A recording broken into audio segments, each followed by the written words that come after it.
పథకాలు నేను I be very shrewd when I say this, నచ్చినా నచ్చకపోయినా.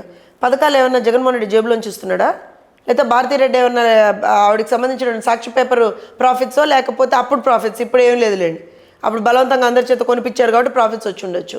లేదా భారతీయ సిమెంట్స్ ప్రాఫిట్స్ ఏమన్నా లోంచి ఇస్తున్నారా? అంబటి రాంబాబుకి అయితే అసలు నాకు అర్థమే కాలేదన్నాడు మహానుభావుడు. నాకు అర్థం కాకపోతే ఎవరికి అర్థం కాకూడదు, కాలేదు, కాదు కూడా అన్నాడు.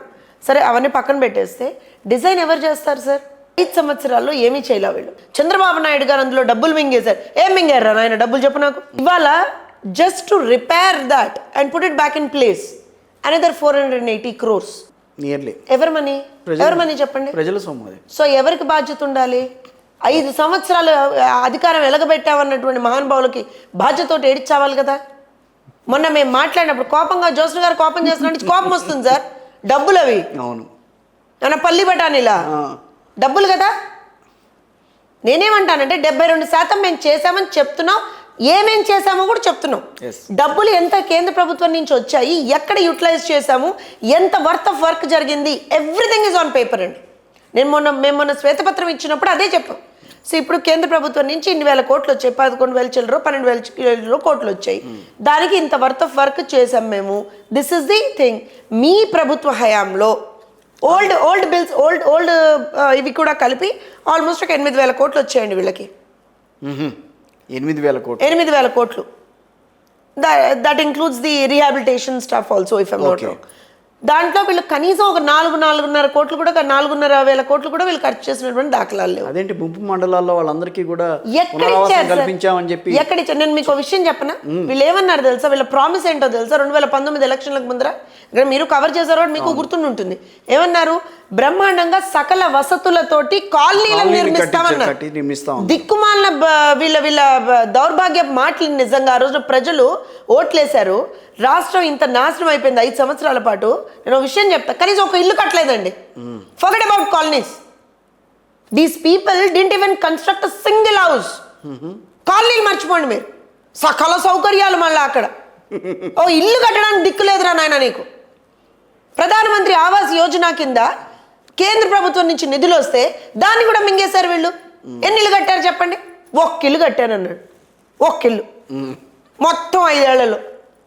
సార్ మాట్లాడితే ఇది బికాస్ ఇట్స్ నాట్ అబౌట్ నా ఇంట్లో నీ ఇల్లా నా ఇల్లా అని కాదు, but there are a lot of issues that are being we have to raise those issues. ఇవాళ పోలవరానికి సంబంధించి మేము మాట్లాడితే వాళ్ళకి కోపం వస్తుంది. మీరు శ్వేతపత్రం గురించి మాట్లాడారు. నేను శ్వేతపత్రం మీకు క్లియర్గా చెప్పాను కదా సార్. మా ప్రభుత్వ హయాంలో ఇన్ని డబ్బులు వచ్చాయి, మా ప్రభుత్వ హయాంలో మేము ఇంత ఖర్చు పెట్టాం, ఇంత వర్క్ చేసాం. 72% 72 నుంచి 73% సార్ అది. అవును, ఇన్ బిట్వీన్.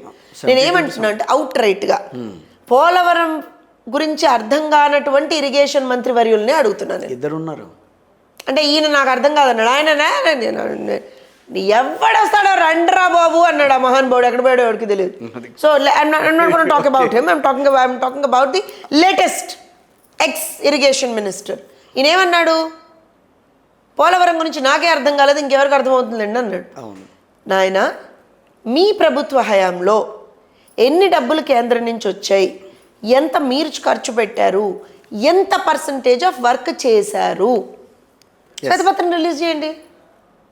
శ్వేతపత్రం రిలీజ్ చేయండి సార్. శ్వేతపత్రం ఇప్పుడు నేను అసలు సబ్జెక్ట్ తీసుకుని పోనీ శ్వేతపత్రం అనడానికి వాళ్ళకి ఏమన్నా ఒక్క నిమిషం కిషోర్ గారు, శ్వేతపత్రం వైట్ పేపర్ అంటే ఏమన్నా భయం వేస్తుందేమో, దానికి బ్లూ పేపరో లేకపోతే వాళ్ళ పార్టీ రంగులు ఇచ్చిన పేపర్ అన్నా ఏమని చెప్పండి, ఏమని చెప్పండి సార్. పోనీ అదన్నా. ఇప్పుడు ఆ శ్వేతపత్రం అన్న సబ్జెక్ట్ నేనెందుకు తీసుకున్నానంటే అసలు దాంట్లో నిజాలు ఉంటాయి కదా శ్వేతపత్రం అనేది బయటికి రావడానికి అని చెప్పి మనం మాట్లాడుతున్నారు.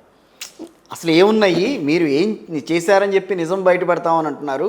అక్కడ ఏమైనా జరుగుంటే కదా మీరు నిజం వాస్తవం బయట పెడతామని చెప్పాలి కదా అన్న మాట అంటున్నారు. You have a copy of it.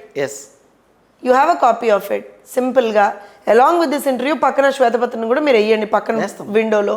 వేసినప్పుడు క్లియర్గా తెలుగుదేశం పార్టీ హయాంలో ఏమేం పని చేసామనేటువంటిది మేము ఆ శ్వేతపత్రంలో అంత క్లియర్గా ఇచ్చామండి.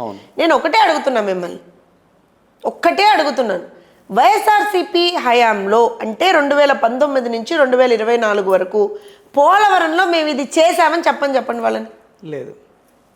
సో హూజ్ ఎట్ ఫాల్ట్ అండి? ఎవరు తప్పు చెప్పండి, ఎవరు తప్పు?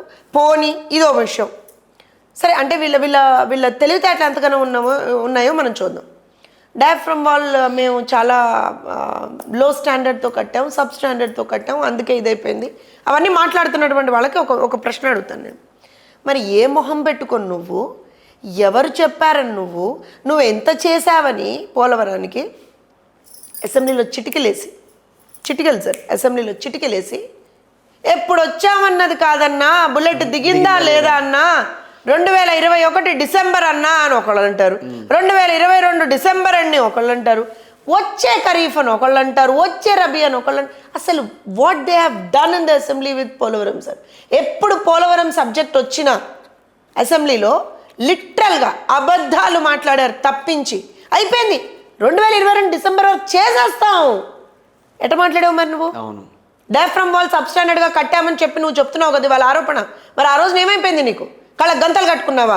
తెలీదా నీకు? స్పిల్వే లేదని తెలీదా నీకు? నిర్మాణం జరగలేదని తెలీదా నీకు? ఎలా కడతా అన్నావు 22 వరకు?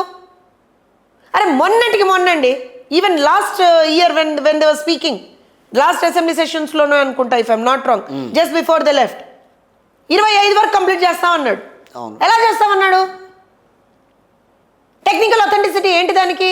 ఏం అడగకూడదు. మేము అడిగితే తెలుగుదేశం పార్టీ మా మీద అభండాలు వేస్తోంది.